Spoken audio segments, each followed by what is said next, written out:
ఇప్పుడు మన ఈ కూటమి ప్రభుత్వం తర్వాత మేనిఫెస్టో ఏ రకంగా చేస్తారు సార్? మేనిఫెస్టో కంప్లీట్ చేస్తలేరని అంటున్నారు. దీని మీద మీరేమంటారు? ఓన్లీ పింఛన్లు ఏదైతే ఉందో జీతాల వరకే ఉంటుంది. ఇంకా ముగ్గురికి ఏదైతే తల్లి పిల్లలకి ఇచ్చేది అది 3 అమ్మాయిలకు ఇస్తాను 10-15 వేలు ఇస్తలేరని చాలా వరకు రీల్స్ మీమ్స్ చేస్తున్నారు, విమర్శిస్తున్నారు. అకాడమిక్ ఇయర్ స్టార్ట్ అయిందా ఇస్తారు, జూన్ తర్వాత ఇస్తారు. నెక్స్ట్ అకాడమిక్ ఇయర్ ఇస్తారు. ఆల్రెడీ అకాడమిక్ ఇయర్ అయిపోయింది. అవును, నెక్స్ట్ అకాడమిక్ ఇయర్ స్టార్ట్ చేద్దాం కన్నా ముందే స్టార్ట్ చేస్తారు అనుకుంటున్నాను. వాళ్ళు పెన్షన్లు ఇచ్చారు, జీతాలు 1వ తారీఖు ఇస్తున్నారు. డిఎస్సి వేసారు, 16,000 మందికి ఉద్యోగాలకు డిఎస్సి వేశారు. నాయి బ్రాహ్మణులకి వాళ్ళకి చెప్పిన ప్రకారం జీతాలు పెంచారు. పౌరోహిత్యం చేసి వాళ్ళకి అర్చకులందరికీ కూడా 10,000 నుంచి 20,000 చేశారు. అలాగే డ్వాక్రా మహిళలకు 5 లక్షల నుంచి 10 లక్షలు వడ్డీ లేని రుణాలు చేశారు. ఇలాగ వాళ్ళు చెప్పినప్పుడు రేపు దీపావళి నుంచి 3 సిలిండర్లు ఇస్తాం అనుకుంటున్నారు, ఇస్తున్నారు. ఇంకేం చేయాలండి? మేనిఫెస్టో కంప్లీట్ చేసుకుంటూ వస్తారు. ఈ 1 సంవత్సరం దాకా ముట్టుకోలేదు కదా, తనకి మేము చేయమండి మాట మారితే అనుకోవచ్చు. వాళ్ళు చేసుకుంటూ వస్తున్నారు కదా డెఫినెట్ గా. ప్రజలు కూడా అసలు అడగట్లేదు, ప్రజలు ఈ షర్ట్లు కొట్టమంటున్నారు. మాకు ఈ వద్దే బాబు, నువ్వు వచ్చే సంవత్సరం దాకా ఇవ్వకపోయినా పర్లేదు, అటు తొక్క తీసి తోలు తీసి ఎండేసేయమంటున్నారు. వీళ్ళేమో ఏం చెయ్యం మేము, వాళ్ళకి మనకి తేడా ఏముంటుందని చెప్తున్నారు.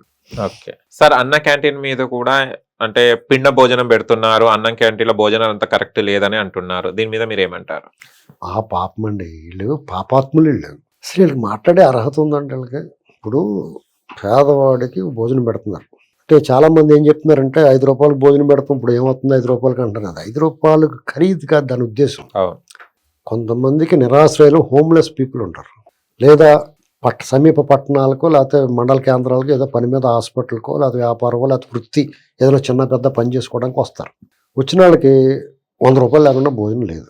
టిఫిన్ కూడా గట్టిగా తింటే 100 రూపాయలు అయిపోతుంది కొన్ని చోట్లకి వెళ్తే, లేదా 60-70 రూపాయలు అయిపోతుంది. ఇలాంటి వాళ్ళకి ఒక 5 రూపాయలు భోజనం అంటే వాళ్ళకి నెలకి వాళ్ళకి 20 రోజులు పట్టణానికి వెళ్ళి, ఇప్పుడు సపోజ్ ఎలక్ట్రీషియన్స్ వాళ్ళు చుట్టుపక్కల పల్లెటూళ్ళలో ఉండి పట్టణానికి దేనికి వెళ్తారు, తాపీ మేస్త్రులు, రకరకాల కారణాలు వృత్తి పని మీద వెళ్ళేవాళ్ళు, లేదా బజార్కి వెళ్ళేవాళ్ళు, వైద్యానికి వెళ్ళేవాళ్ళు.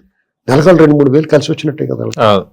వాళ్ళ ఒక 500 వేసుకెళ్ళాడు అనుకోండి, భోజనానికి 200-300 తినడానికి అయిపోతాయి, ఇంకేం చేసుకుని వస్తాడు. అదే కాకుండా నిరాశ్రయులైన వాళ్ళు కొంతమందికి భోజనం పెడుతున్నారు. అన్నం పెట్టడం తప్పు ఎలాగో వద్ది.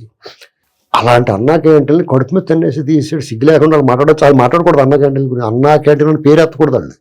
ఎందుకంటే వాళ్ళ జీవితంలో వాళ్ళు బతుకులు ఎవరికి పెడతాం అలవట్లేదండి. అదే చెప్పాను ఇందాక నేను, ఈ చుట్టూలో ఉన్న హాయి తెలియదు వాళ్ళకని. వీళ్ళు ఏదో రాగానే స్టార్ట్ చేశారు. వాళ్ళ గవర్నమెంట్ ఉన్నప్పుడు కూడా వీళ్ళు కొంతమంది కొన్ని నియోజకవర్గాల్లో పెట్టారు, కొన్ని చోట్ల.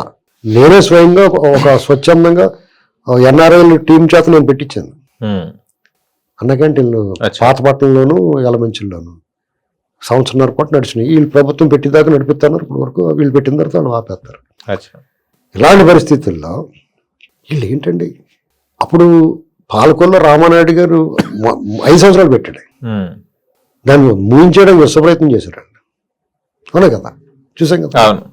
ఇవన్నీ ఎలా పడితే బ్రహ్మాండంగా వాళ్ళు ఇస్కాన్ వాళ్ళు పెడుతున్నారు. అది పరిశుభ్రమైన మంచి శుభ్రమైన రుచికరమైన భోజనం పెడుతున్నారు. దానికి పేర్లు పెట్టి వంక పెట్టి బాగోలేదు అంటే వీళ్ళు అశుద్ధ భక్షకులు అన్నమాట. మంచి తెల్లనేరు వీళ్ళు. పందికి అశుద్ధం ఒకలాగా ఉంటుంది, పరమాన్నం ఒకలాగా ఉంటుంది, దానికి తేడా తెలియదు. వీళ్ళు అలాంటి వాళ్ళు. అంటే నాణ్యమైన ఫుడ్ పెడుతున్నారు. చూడండి మీరు, డౌట్ వస్తే టెస్ట్ చేసుకోండి వెళ్ళి.